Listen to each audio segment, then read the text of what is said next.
I couldn't come to this decision earlier.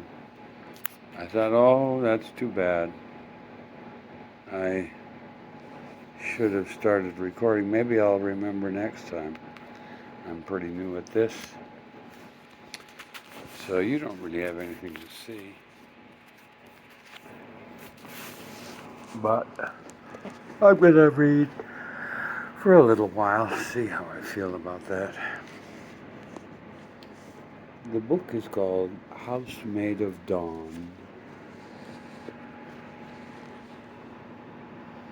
by Scott Momaday, winner of the Pulitzer Prize. It doesn't tell us if this is the book that won.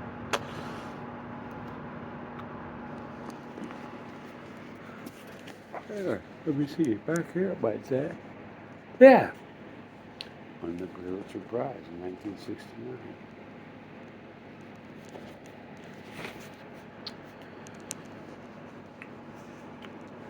He was not thinking of the Eagles. He had been walking since dawn down from the mountain where that year he had broken a horse for the rancher John Raymond. By the middle of the morning, he was on the rim of the Valle Grande, a great volcanic crater that lay high up on the western slope of the range. It was the right eye of the earth, held open to the sun. Of all places that he knew, this valley alone could reflect the great spatial majesty of the sky. It was scooped out of the dark peaks like the well of a great gathering storm, deep umber and blue and smoke-colored. The view across the diameter was magnificent.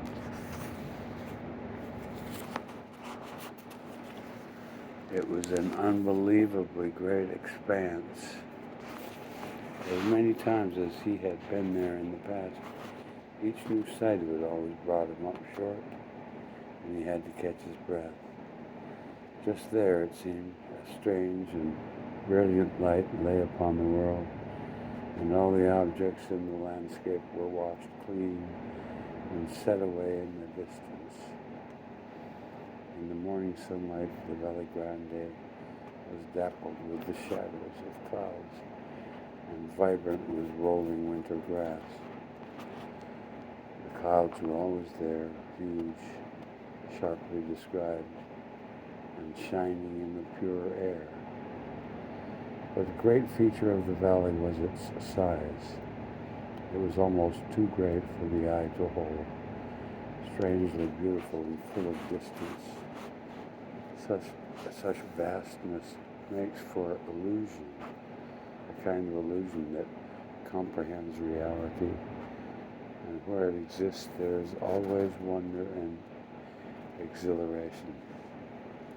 He looked at the facets of a boulder that lay balanced on the edge of the land, and the first thing beyond the vague, misty field out of which it stood was the floor of the valley itself, pale and blue-green, miles away.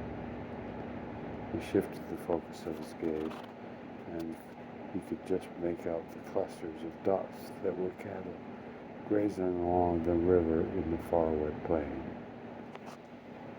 Then he saw the eagles across the distance, two of them riding low in the depths and rising diagonally toward him.